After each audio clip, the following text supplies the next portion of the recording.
Good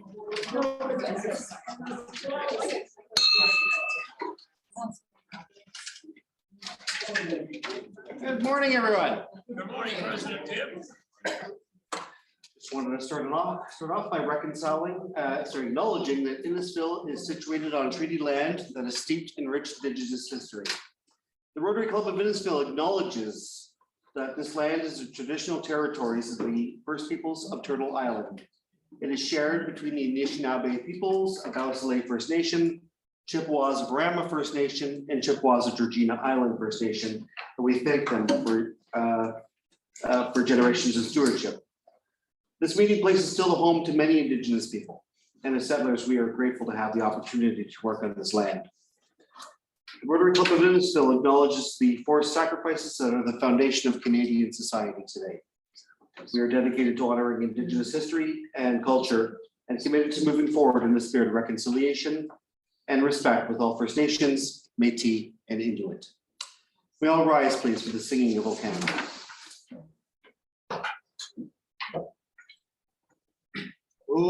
Okan, our home and native land, true patriot love, in all thy sons command. With glowing hearts we see thee rise, the true north, strong and free. From far and wide, O Canada, we stand on guard for thee. God keep our land glorious and free. O Canada, we stand on guard for thee. O Canada, we stand on guard for thee. The King.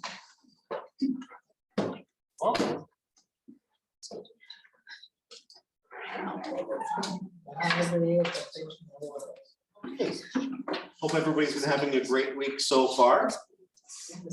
I know we're in the middle of it. We've got the sun out there and it's still a little chilly, but at least we can enjoy not being in frigid and gray weather. So, Al, would you like us to? Good morning, President Tim. Good morning, fellow Rotarians. Special welcome to Leslie and Chantel on Zoom. Thank you for joining us this morning. Good morning. And a welcome to Teresa's mom, Christina. And Christina. Thank you. It's nice to see you this morning. Thank you I for love coming. you. That happens to Al everywhere. So Teresa, your mom, what happened this morning? She had to come to your house this morning, right? My sister's gone away to Costa Rica, so Okay. my mom's with me, and then I'll be going to Toronto. And, oh, I see, okay, all right, well, it's nice to see you. Now, what's she, oh, is this what she's needing? No, It's Good you. great to see you, it's great to have you, okay. I just wanted, now, John, you're going to be properly introduced in a few moments after I finish. However, I want to take the opportunity to welcome a gentleman to our club here this morning who is well known to all of us. The last of this evening.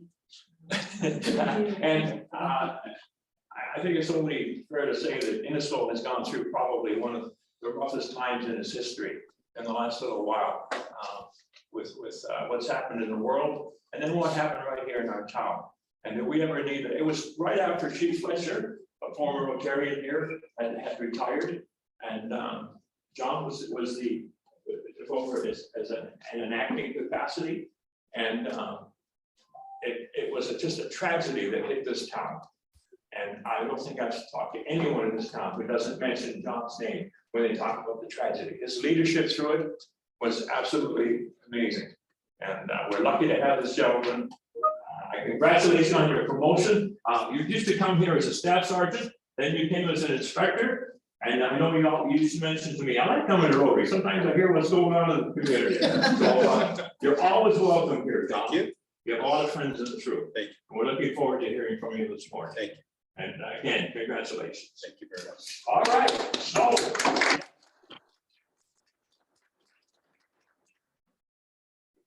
All right, and I won't be very long. It's Ken Simpson's birthday today, so drop him a text or an email. He's not here this morning, but I'm going to send him a text. I know how to do that.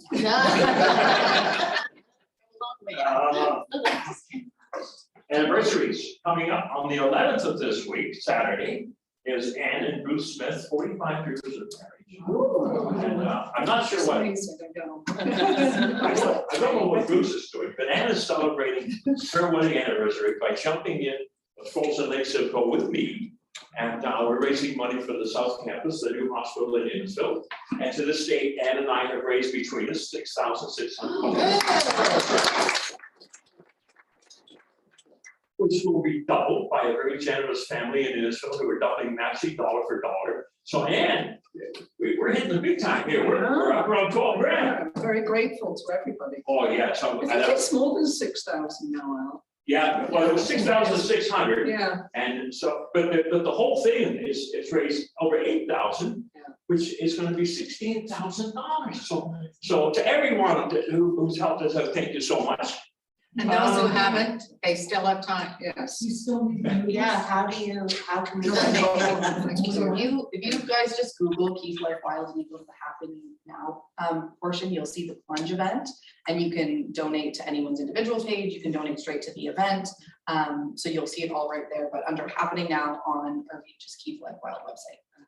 My marriage is cold enough, so I see the dip, but I'll do it. So just recently, they had the former plunge at the beach, and they went in 4 feet of water, and one gentleman went in expecting to go straight down, he broke his leg. We don't have that problem, because where are we going in? It's 9 feet. 9 feet, yeah. So, and my wife keeps on saying, "Are you sure the doctor said it was okay?" I said, "Well, the doctor said it would be paramedics there." So we're good. All right, moving right along John, here could now. you jot that down here? Yeah, I got that. Today is International Women's Day. Celebrates the social, economic, cultural, and political achievements of women. And nowhere in this community is that more obvious than here at Rotary. I mean, this club was formed by a small group of dedicated women who were told by the then mayor that we would never have a Rotary club. And Bart knows all about that. So to those ladies who formed this club, and some of you are still here in this room, thank you so very, very much. And how do we address those ladies? We wish them a very happy Women's Day to strong, intelligent, talented, and simply wonderful women of this world. So from all of us here at Rotary, including the chief, all the guys at Rotary, to all the ladies here this morning, including Teresa's mom, wonderful lady, congratulations on your achievements and what you've done in the world. And we really appreciate you, especially here at Rotary. Thank you, Tim. That's all I got this morning. Well. Ann, are you, Barb is going to. Thank you. It gives me great pleasure to introduce to you Chief Designate Van Dyke, who was born and raised in Bradford. He has been with the South Simcoe Police Services and his predecessor services for more than 33 years.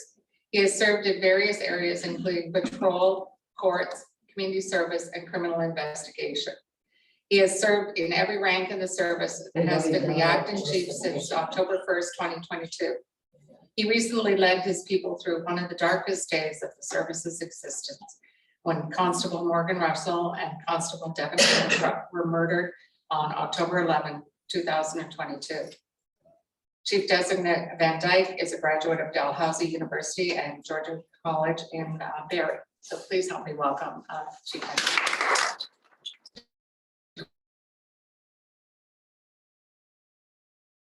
Excellent. You never quite know. Good morning, everybody. It is my distinct pleasure to be here this morning to talk to you a little bit about policing in South Simcoe. I have been a guest at Rotary a number of times over the years. I've been here probably since early 2000, maybe late 2019. But like Al said, I used to come on a regular basis, and I really did enjoy coming. but I had to share the wealth with others, otherwise it would come all the time. Anyways, I'm sure, you know, last night when you went to bed and you were dreaming, you were trying and thinking to yourself, well, how does it all work?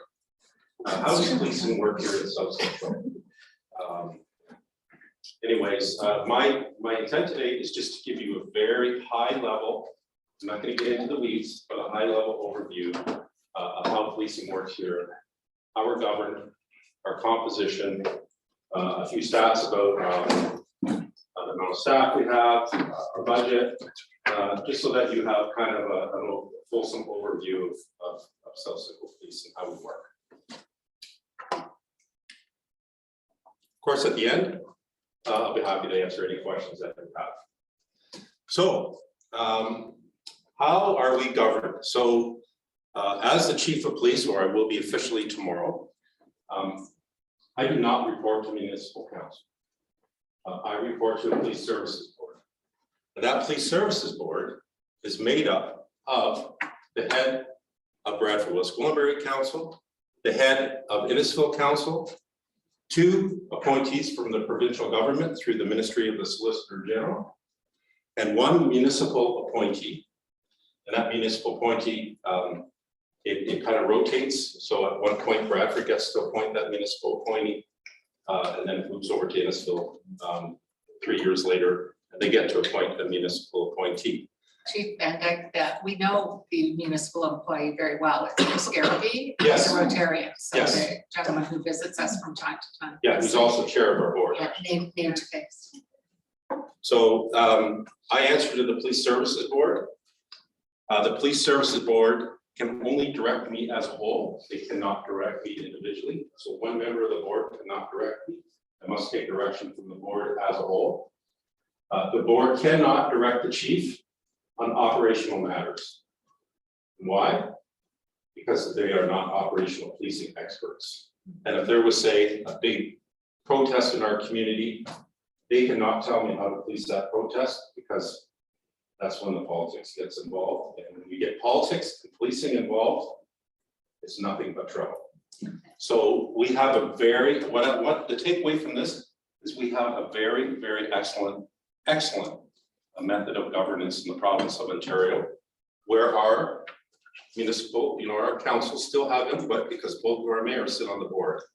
But there is still that arm's length decision-making where the chief has autonomy, so that we don't get local interference in operational matters. I also, you'll see there, the Ministry of the Solicitor General is a government ministry that oversees policing in the province. You will see a little bit later that they give us about 3% of our funding comes from the provincial government, but they make all the rules. So under the Ministry of Solicitor General, you will see the Ontario Civilian Commission on Police Services. That's an agency of the Solicitor General, deals a lot with complaints against chiefs, deputy chiefs.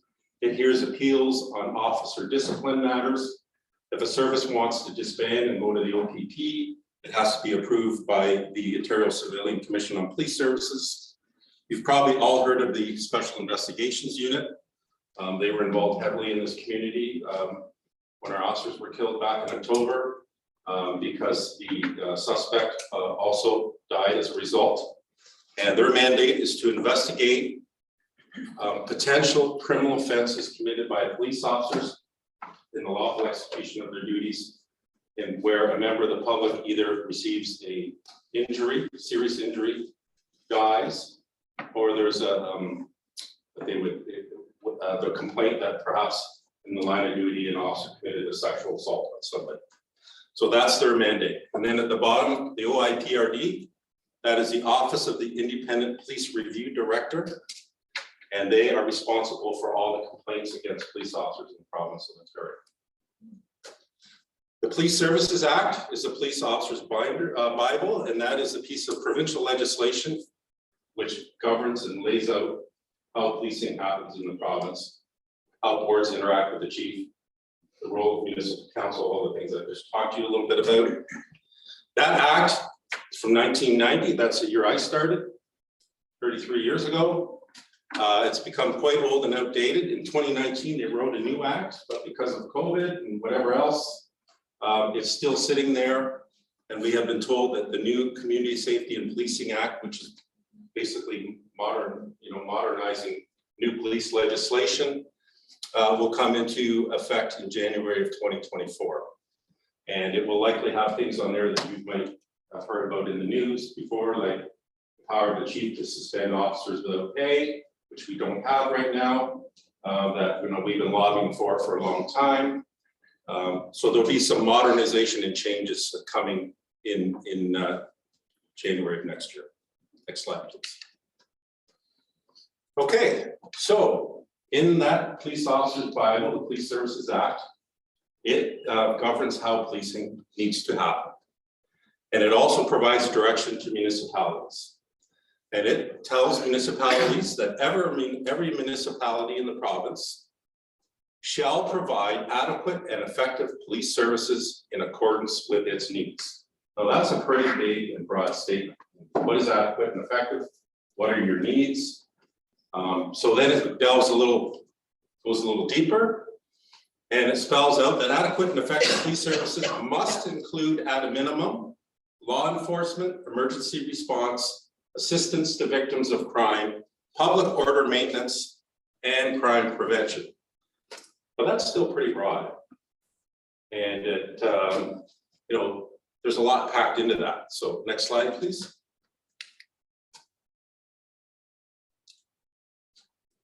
As part of the Police Services Act, we have adequacy and effectiveness standards. And they go on to say that a police service, so they drill down a little further than core services. They say a police service must have patrol constables, a communication center, criminal intelligence capacity, crime analysis, investigative supports, criminal investigators, forensic identification officers, K9, accident reconstruction, or enter into an agreement to have them. So that does not mean that here in South Simcoe, we need to have all of those facilities, all of those different areas, but we have to have an agreement with other services to obtain them. So here in South Simcoe, we have what's called a containment unit. It's not a full-fledged tactical team, but we have agreements with the York Regional Police, Barrie, and the Ontario Provincial Police to provide us with a, say, a hostage rescue team or a tactical team, should we need it here in South Simcoe. So really, a municipality has two choices. They can either have their own municipal police service. They can enter into an agreement with another municipality to have their own municipal police service, and that's the model we have here in South Simcoe. Both the Bradford Council and the Innisfil Council have entered into an agreement to amalgamate their police services and have one police service for both municipalities, or they can go to the OPP and ask the OPP to provide a cost for policing in this municipality. So the Act also goes on to say that in providing adequate and effective police services, the municipality must pay for it. So they must provide all the necessary administration, including vehicles, boats, equipment, communication devices, building, and supplies. So the municipalities are on the hook to pay for policing. Next slide. Next slide. Oh, thank you. So in saying all that, what's our makeup? I know over the years you've had different units come in and talk to you, and they've really drilled down on what they offer. I'm just keeping it high level today. But basically, this is our makeup. We have a criminal investigations branch, including a unit that investigates crimes against persons, a street crime unit, which investigates drugs and break-ins. We have an intelligence unit, and we have a crime analyst. We have a community outreach and response team. You've probably heard about that. Certainly know that our community has been very supportive of that unit.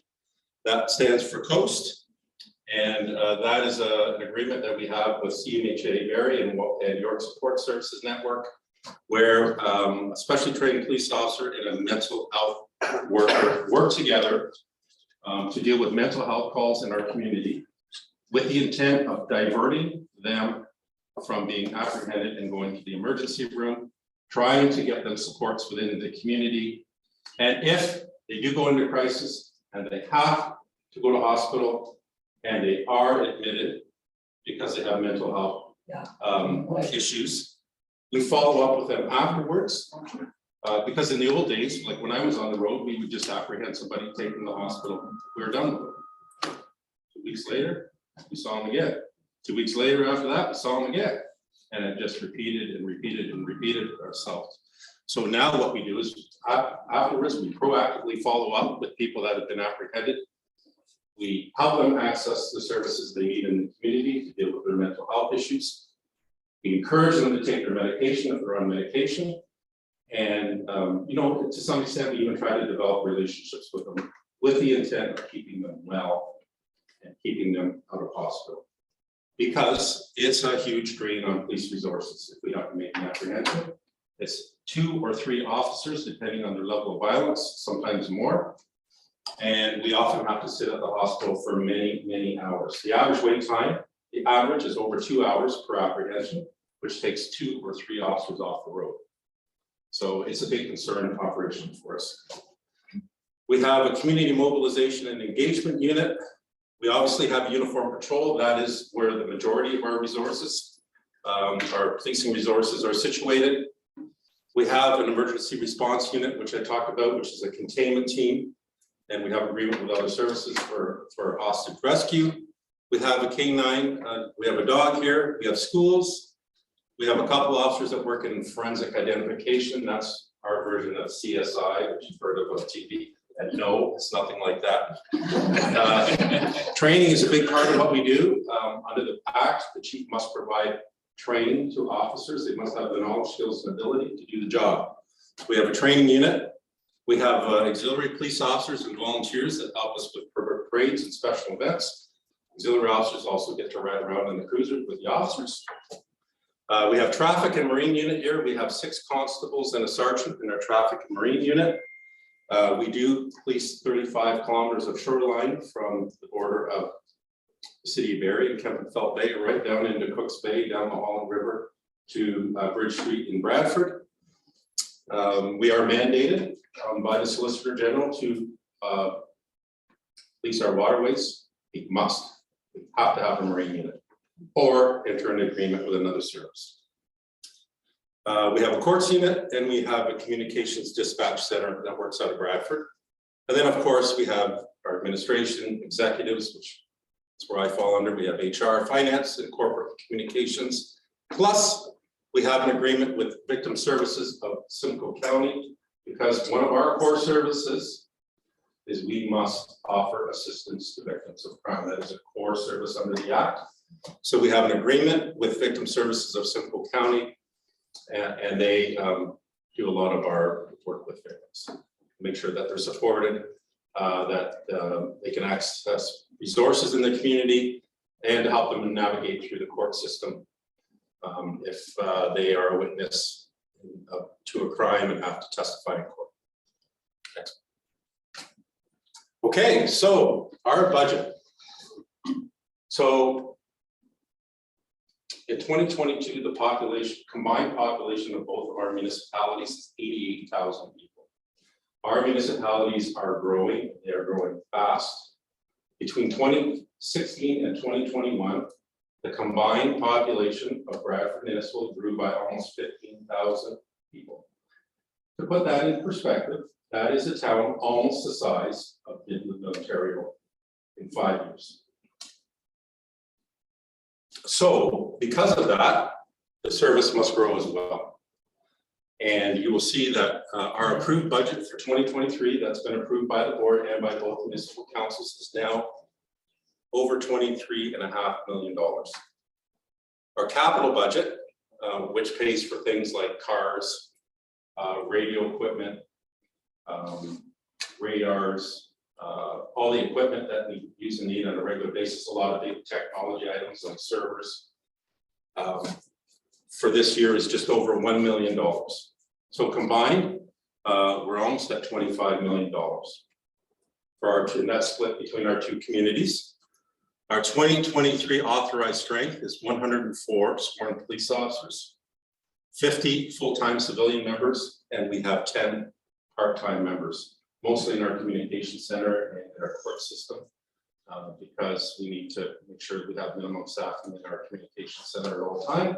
So they have supplement if somebody's off on, maybe on illness, or they might cover a maternity leave, or if we have a couple of sick calls, they'll help us out to make sure we have proper staff. So 97% of the operating and capital budget are funded directly from the municipal tax base. So both the municipalities split the cost of policing, and there is what we call a costing formula that they use to determine how much each municipality pays, which is basically a mathematical equation based on the population of each municipality, the amount of households in each municipality, and the overall assessment base. And the two municipal chief financial officers get together and they work their little number magic and they figure it out. So it's roughly, Innisfil pays roughly 52% of the cost, and Bradford pays 48% of the cost. That's roughly. We also, like I said, we get grants from the provincial government and revenue from fees that we collect that make up approximately 3% of our budget. The capital budget, this amount right here, the $1 million is split evenly between both municipalities, and it's funded a lot from reserves and from what we call lot levies, or what's the proper word for that, Barb? Mill rate? Yeah, not the mill rate, but development charges. Development, okay, yeah. Yes. Next slide. So a little bit about our staffing levels in comparison. So I've been doing my homework, and I have surveyed 30, so there's 42 municipal police services in the province. I've got stats from 38 of them, and we do have the lowest ratio of officers per 100,000 residents in the province. If you look at the national average for, this is sworn police officers, not civilian, but sworn police officers is 183 officers per 100,000 population. The provincial average in this province is 176 officers per 100,000. Our neighbors to the north, the Barrie Police Service, and this is based on 2019 and 2021 Stats Canada and annual report information from the police services. In the city of Barrie to the north, they have 163 officers per 100,000 population. The York Regional Police, our neighbors to the south, 134. And in 2021, actually, we were sitting at 110 officers per 100,000 population. But in 2022, the board approved quite a large hiring. So we were able to hire 9 sworn police officers and 2 civilians, which brought our ratio up to 116. In 2023, we are in the process of hiring 2 more sworn police officers and 5 more civilians to bring our ratios, basically keep it the same. But what we're doing with those civilians is we're creating what's called a crown brief unit. When officers make an arrest, say for an impaired driver, and we get a ton of them in our community, we had 6 this past weekend and this weekend. They have to do what's called a crown brief for court. It takes an officer over 3 hours to do that amount of paperwork. And they're off the road. They're not out there patrolling, doing proactive police work or engaging with people in our community. They're sitting behind a computer doing this. So we're hiring civilians to do that for us. It's much more efficient. They don't get paid the same as a police officer. And it gets our officers back out onto the road doing proactive police work, doing what they should be doing. And you can see in 2024 and 2025, we hope to hire more officers. There's a little caveat that the board hasn't approved that yet, so that's all subject to board approval. But we need to start getting our numbers up because our communities are changing. Next slide, please. So we are starting to see a lot more serious crime in our communities.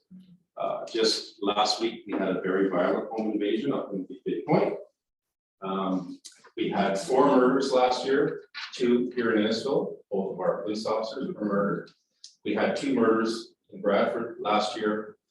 Bradford has had 7 or 8 what I will call street shootings, either houses being shot up or actual cars driving down the street shooting at each other. Because big city crime is coming to our communities because our communities are growing. This year, the population of both of our communities will be at least 90,000 people. And it's only projected, you know, with Innisfil has plans to start their orbit development in the very near future. That is going to bring massive growth to this community. And Bradford as well, not to the same extent, but a lot of growth coming to Bradford. And with growth, you get people moving north. And when people move north, they bring their problems with them. Simple as that. So how are your tax dollars spent? So we've talked about our budget. You will see there that 90% of our operating budget pays for salaries and benefits for our police officers. Police officers are paid well. A first-class constable makes $106,000 per year. And if they've been on the job for 24 years, they make $115,000 per year. That comes at a cost when you have 104 of them. So if you do the math, that adds up. So 90% of that $23 million figure pays for salaries and benefits.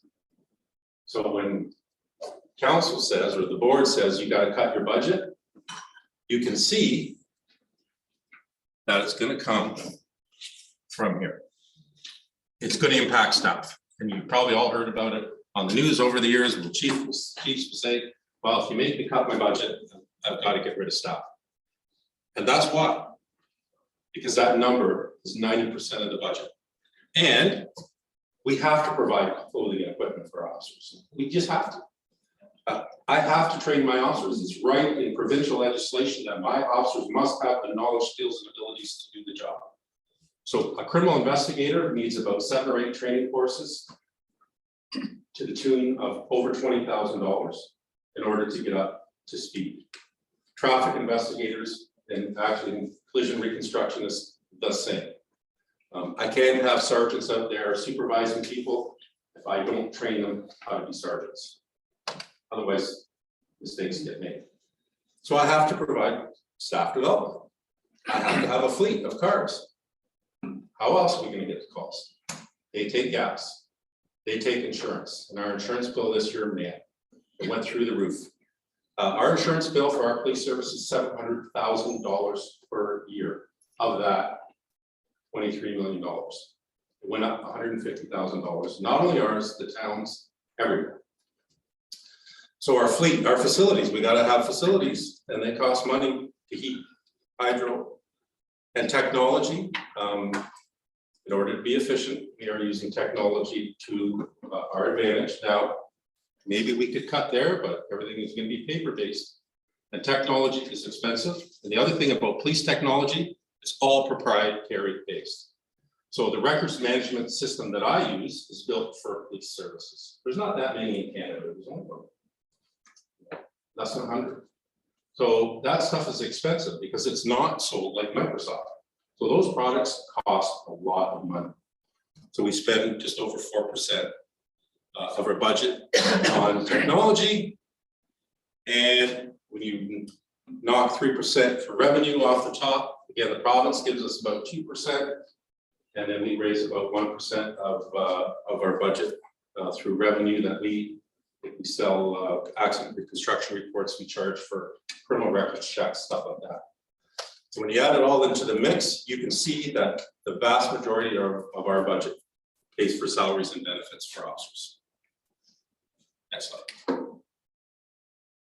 Again, we've touched a little bit on this. Our cost per capita, now this is based on 2021 stats data, and this is actual dollars spent, not budgeted dollars, but dollars spent.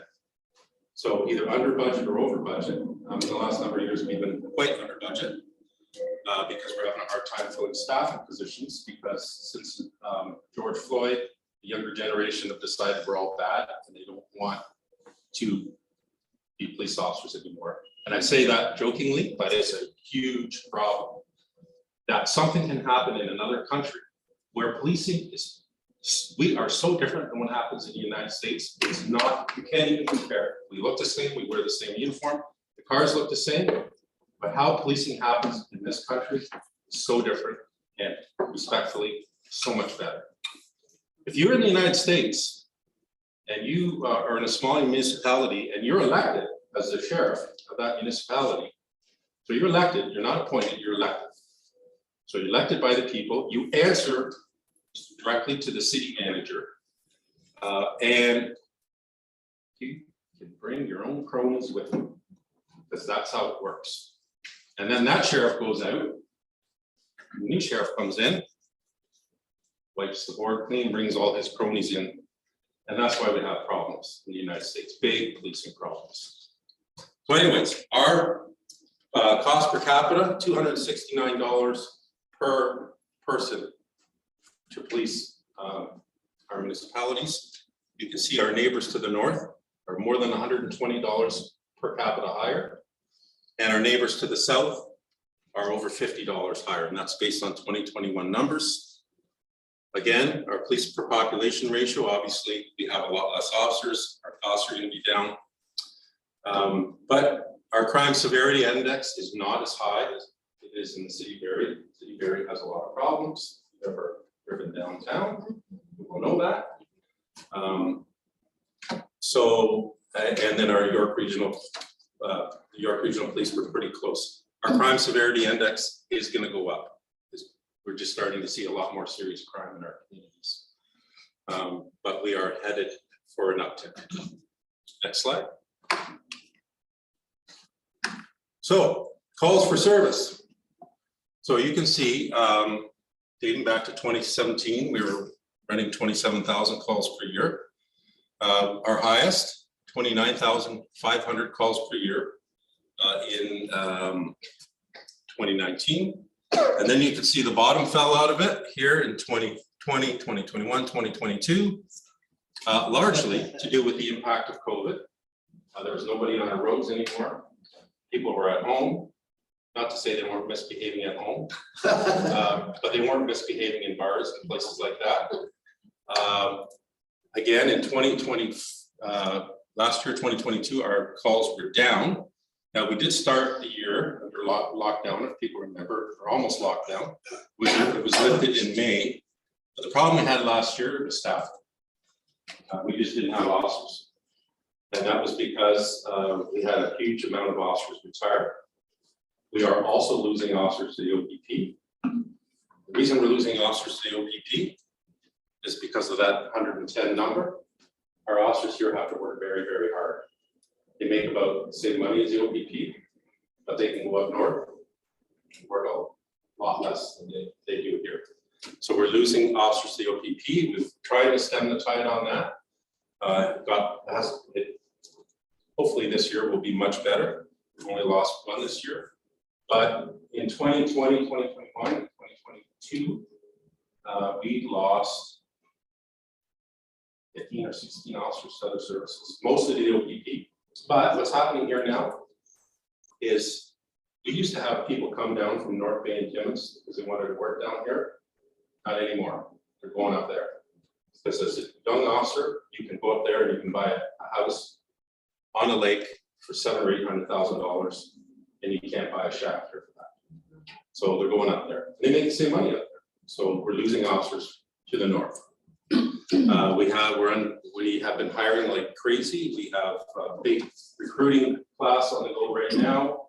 We hope to hire 6 officers. The problem is all services are in the same boat and they all need spots. Police college, everybody's got to go to the Ontario Police College to get trained. So we're likely only going to get 4 spots. And then we try to hire experienced officers, but they're just not coming here anymore because, again, this used to be a preferred place. You used to get people from Toronto coming here, but they're bypassing here now and they're going further out. So all that to say, we have some issues with staffing. We are working hard on it. But because we're only doing reactive policing, because we don't have enough officers out there to do proactive policing, our calls for service are down. Because even a proactive traffic stop, or an officer that stops somebody in the side of the road because they've noticed them driving erratically, that generates an occurrence, proactive occurrence. Last year, we were running less than 20% of our calls were proactive. It was almost all reactive policing. And I believe that is all I have for you today. If you want to go to the next slide, I am open to any questions you may have. Yes. I just want to commend you on how approachable your service is. An example is Juliet was 7 years old at the time, and she insisted that she was old enough to sit in the front seat. So I said, no, you're not. And she goes, yes, I am. I go, well, we're going to go to the police station, and if the policeman tells me that you can sit in the front seat, I'll let you sit in the front seat. So we went to the police station. She went up to the counter and asked the policeman, and he was so nice to her, explaining to her how fragile her bones are and the airbag, and she accepted that. And they gave her a tour of the place, and they gave her a tour of the police car. Yes. So it was really good. Another story I have for you. I was driving into the city, and I was going downtown to see my daughter, so I did my Google Maps to go down there, and I had it on my lap, and Google told me to go to this different route because of a road closure. So I went this different route, and I was going 80, but I got stopped. And I asked the officer, was I speeding? He goes, yes, you were going 80 and a 60. And I go, I didn't even see that. And he goes, and that thing on your lap? He goes, that's another $500. It's a distracted driving charge, yes. And I said, I'm more distracted. I do have a mount, but I said to him, that's more distracting to me than having it in my lap, because I could hear it better. And he goes, you're lucky you got me. Yes, you could have got yourself a pretty good ticket. Yeah, he was so nice to me, and he did all the checks and everything like that. He goes, I'm just giving you a warning. And I go, oh, you're so sweet. Can I give you a hug? And I go, okay, can I make a you in? Thank you for sharing that. Mhm.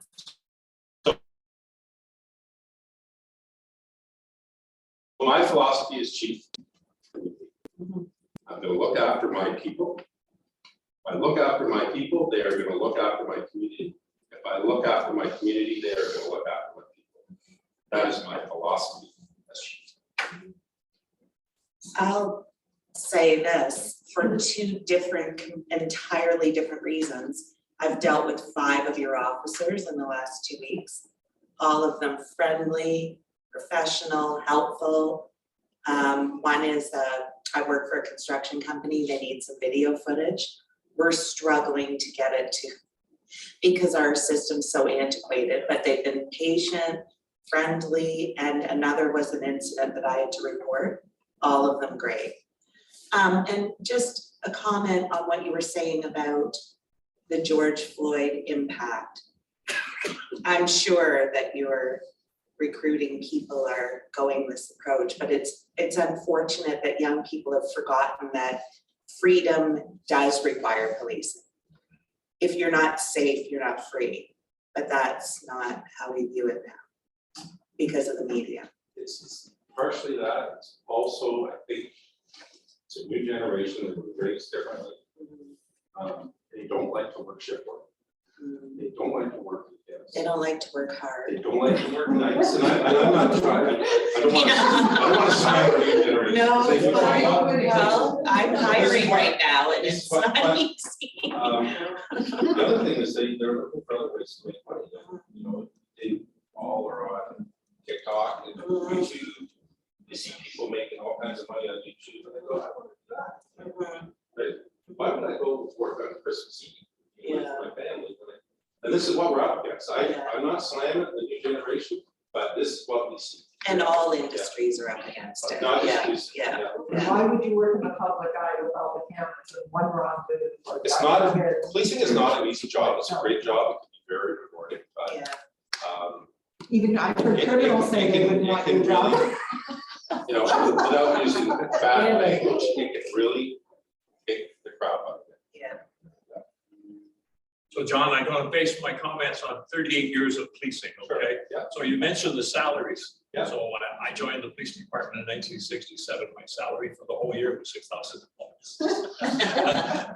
Now, I just want to comment on what we're hearing now, because in my experience, about 90-something% of the people in the communities base their experiences on being stopped by the cops for a minor thing or a ticket. Nearly all of the general public have no idea what goes on behind the scenes at a police station. They have no idea at all. And it's great to have you here, that we've seen how this whole thing operates. I know you don't want to get into bad memories, but we did have a conversation just before, and you mentioned something that's very, very positive, and that was your radio room suffered greatly with the recent tragedy. Yes. And just the other day, something happened. You had the last person come back. Did you want to just tell us about that? So after the October 11th, when our 2 officers were killed, obviously it went off like a bomb in our organization, because we're small and everybody knows each other. A very large service, like say Toronto Police, if an officer's killed that works over in the west end of the city, people in the east end may not have ever heard of that person. Small organization, everybody knows each other. I worked with Morgan for 33 years. We went to police college together. Down in Northrop, I had spoken to him that day, a couple hours before he was killed, because his office is just down the hall from mine. But so when something like that happens in a small organization, it really hits hard. In our communication center, we staff 4 communicators in there at night. And when that happened, those 4 communicators, rightly or wrongly, felt that they had sent their officers to their death. And they had a real hard time with it, and a whole shift booked off on stress. So now when you have 4 platoons, when you have 16 people working in your comm center, and all of a sudden you use 4 of them, plus you already have one that just retired a week before that, and 1 off on mat leave, and a couple others too stressed out to come in and work overtime to cover that off, you've got a big problem. Because we have to staff our communication center. That's where all our 911 calls come through. So we got help from Barry, and we got help from your regional police and from the OPP. They sent dispatchers there on their days off and help us out, keep the doors open. But just yesterday, we had 7 people off. The last person came back to work. We got 5 of them are back to full duties. We got 2 on graduated return to work. So it takes a few months to get back to full duties, but very positive news that the last person is in the door and starting to return to full duties, which we're really grateful and thankful for. And we're very grateful and thankful for the support that we had from our communities. Like it was literally overwhelming, the amount of support we had. And we do have very good support here. We always have. I'm not changing that. Chief, many years ago, when I was on council and I was on the police services board, I wanted to learn more about policing because I didn't have any intimate knowledge of the police service or anything like that. And so I went out on several ride-alongs, maybe half a dozen over the course of a couple of years. But one that still sticks in my mind and I think it speaks to the type of service we have. And that is when I was driving along with his rank now, Henry Jeffrey. He's an inspector. Inspector Jeffrey.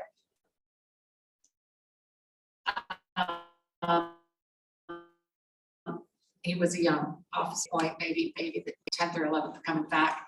And I said, if you could have one thing to make your job easier or better in the car, I was like, what would it be? He didn't ask for equipment. He didn't ask for even training. He wanted those great big 4x4 stop signs that are on all the roads at the intersections on the 20th coming down. And he said, I'm gonna go to the next road. You tell me the minute you see the stop sign. And we were almost on it because it was the little stop sign. And of course, we know that's high traffic area, high speed area, not supposed to be, but it is. And all those various, and often visitors to our community are there because of cottaging and so on. But I thought that spoke, and it has remained in my memory, which my memory's bad, so the fact it's there is a good thing. But the way he spoke about it, the way he talked to me about it, why it was important, I think that was to me a real turning point in understanding Simcoe Police Service. Because it's a family, they care about the community, many of the officers live in our community. And that it wasn't about a faster car or a better piece of equipment, it was about community safety, that I got the answer back. And I just really, to me, that spoke volumes. And it is indicative of our service. You know, like Rotarians that put service above self. Most officers get in policing because of the same reason, right? Have they changed the stop sign? Oh, they're all big, Yeah, they're all- they're big 4x4 stop signs on all of those main But roads. we have got a number of serious and sometimes fatal collisions, you know, at the intersections between the 20th side road and the concession roads or other areas where, yeah, people, especially if they're not from the area, they go through those stop signs and they don't see them. And we have the tragedies. I still look twice every time I go to those Yeah, ones, just in case, even with those things. Yeah. Because just the history, just remembering it. I But it's think like, appreciation of officers comes with a little bit of not age, but as we get older, like I started off coast, I was the first social worker to go right on for Peel's Coast. Oh, wow. Program. Okay. I was Yeah. 34 years ago, I was a Yeah. social worker. And I remember then thinking, why would anyone want to do this for a job? And my attitude didn't really change until after I got settled with kids and that. So I think it's not until you get a little bit of rust on you, I actually appreciate having, you know, if you had to choose, I think almost like choose to have a more of a larger presence than less. But then I don't think that happens when you start having kids. So perception is a real big issue, especially I imagine in a, not a redneck community, but a more down to earth grassroots community like Alcona. You know, sure. Chief, I have a question. I work downtown in Barrie now. We've moved our office to Collier Street, and I see all kinds of exciting things every day from my office window. Are they training new or current officers how to manage, how to deal with the emotional and like every person downtown, I think, is on some kind of drug or some emotional problem. Are they giving you the tools you need and your officers that they need to deal with all these things? Because in the last 10 years, I can tell you that from my recruiting experience, we're seeing a lot of people who have emotional distress and mental health issues. Are you guys getting the support you need from your people above you to deal with all this? So the answer is training wise, yes. I mean, the supports are not there in the community. That is one of the, that's a totally different issue. Clear. But yes, our officers are trained when they go to the Ontario Police College. They get extensive training on dealing with persons that have mental health issues. Also, de-escalation training, which you probably know heard of. And crisis intervention training, yes, they are all, you know, significant. Just nowhere in the end to take them. I remember having a guy at the hospital, cops just took him to the hospital. I was the last bus at night. I'm sitting out front, the security guy brings this guy to the bus. It's, I think it was like October. He's wearing a pair of shorts, no shirt on. They gave him a blanket. The cop had a punch card, gets him on my butt, or not cop, security guard. And I looked at him, I said, this is my last run to downtown Barrie. What am I supposed to do with him when I get there? He says, I don't care. He can't sit here at the hospital. We called the cops hours ago. Nobody has showed up. So there I am. I get on the radio, tell them what happens. I said, I'm gonna sit downtown until a cop comes and does something with this guy. I'm not throwing him out on the street. And one of the other bus drivers, so me and another bus driver sat there and our boss gave us permission with the bus running for almost 3 hours before a cop. And the cop, and it was he had a social worker or something with him. And they knew the guy, they knew him by name. They just had, you know, it was like, I think it was a Friday or Saturday night, and they, you know, they said, oh, I'm really sorry, ladies. The other bus driver wouldn't leave me there because it was downtown Barrie, everything was locked up. But it's a sad state of affairs. But like, what do the cops do with them? You know, they went over to, they said, I think it was like 3 o'clock in the morning or something. They said they had a back road to get into the Salvation Army there or something, because they won't let them in if there's drunk or whatever. And they can't get themselves in, but this, anyway, it's just a horrible state. What do you do with it? Sure. So, Briefly, Al, we'll wrap after you. so I had to be a policeman in Barry, Thursday, Friday, Saturday nights. We just started around 6:30, 7 o'clock. And we go to 5 in the morning. Our officers work a 12-hour shift. And you're entitled to 1 hour for lunch and 2 half-hour breaks. in Yeah, the they 12 probably hours. never got it. So Thursday, Friday, Saturday, I used to bank the time because they would go for weeks and never get a lunch hour during that 12-hour shift. So they were going to priority calls. And now, Yeah, listen, that's what I'm saying, though, the problem is not, it's not with the cops, the cops are the ones that get saddled with all the crap. And they, you guys must feel like shit when you, like, what do they do with this poor guy? There's, We get saddled with it. They get- We're the only 24/7 Yeah. agency in society. Yeah. Nobody else is 24/7. And you're free. Well, Well, yeah, well, Kind of. we're not free. Feels But, good. no, and yes, If you're we called, can't bill. Yeah, we are unable to bill back. Yeah, for sure. so we need a And that will solution never to change, that. nor should it. What do you No, do with I it? agree, but yeah, you're the What do you ones do that are without the coming. hospital? Yes. Tackle with that stuff? Unfortunately, folks, we're getting out of time here. So, John, thank you so much. This is wonderful. I would love to have you back. I think that the vibe in the room is that there's so many more questions and comments, and you're always welcome here, as you always have been. Thank you for having me. It's been a pleasure to be here today.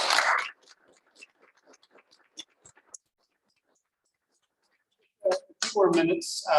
Okay, so first of all, we've been talking about our fundraiser for the month of March. The couple of discussions come up. So Ann Smith sent me some details about the Fresh Food Weekly.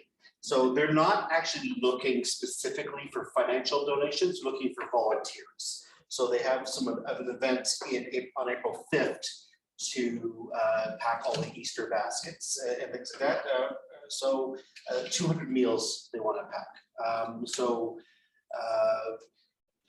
Do we want to have some person that's, or maybe I can even do that if people want to contact me, or just say I want to volunteer, just so we can, instead of everybody just en masse contacting. I know Whitney is responding, or maybe just contact Whitney. Yeah, I think Whitney would be a good contact. Okay. So, Yeah, so if you want to do that, yeah, go ahead. Details, Tim, or whether it's Yeah. morning event or afternoon. It's, yeah, I think I sent you the details there. It's at the church in Thornton.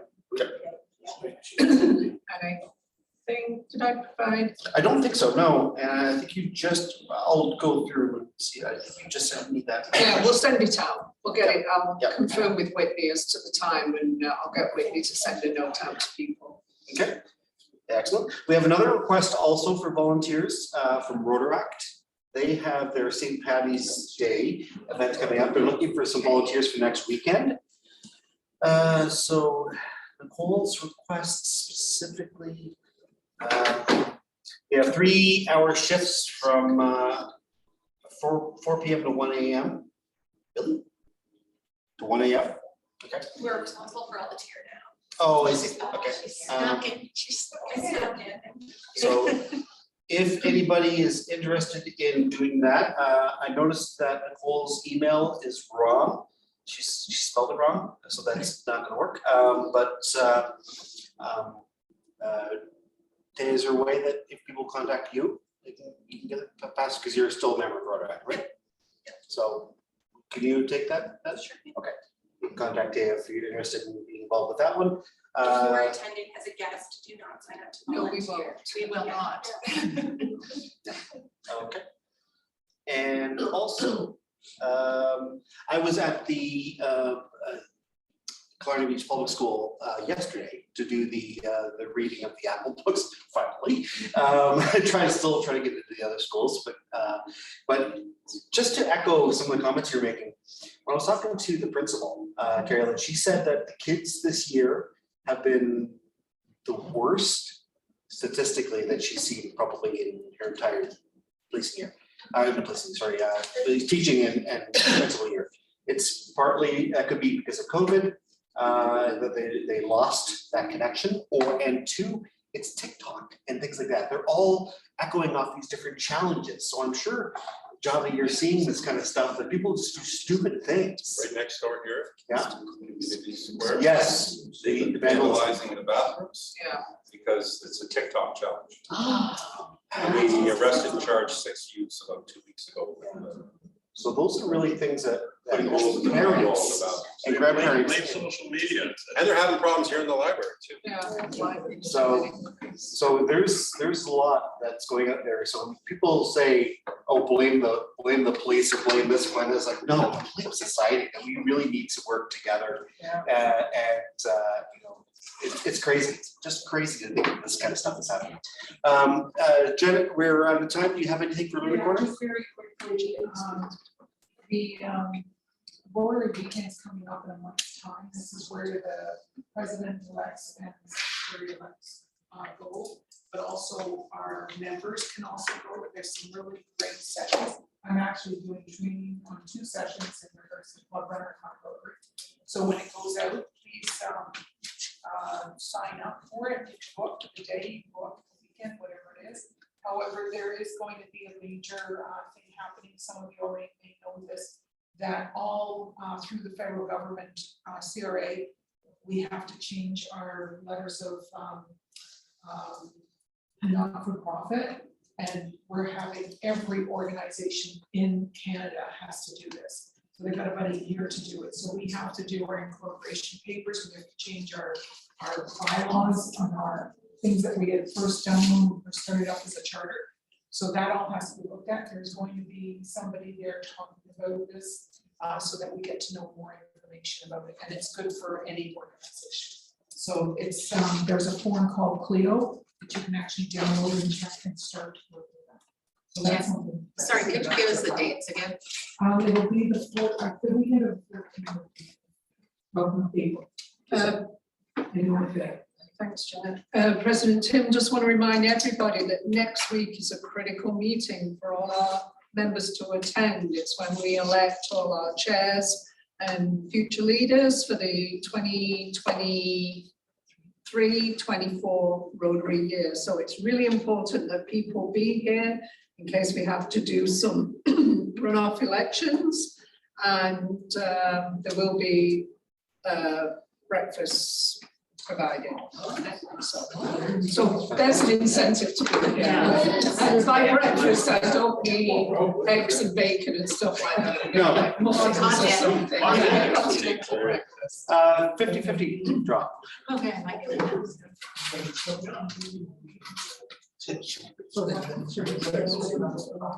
579-810. That's me, Barb. Again. Excellent. All right. So by the way, to any of the charter members, Barry Bay says hello. I saw him. Barry B. B. His pronunciation, it goes B-E-A, so I wasn't sure. But yeah, I saw him at the LaCroix Grange Hall thing. He's involved with them. So, but otherwise, everybody have a great week. Thank you.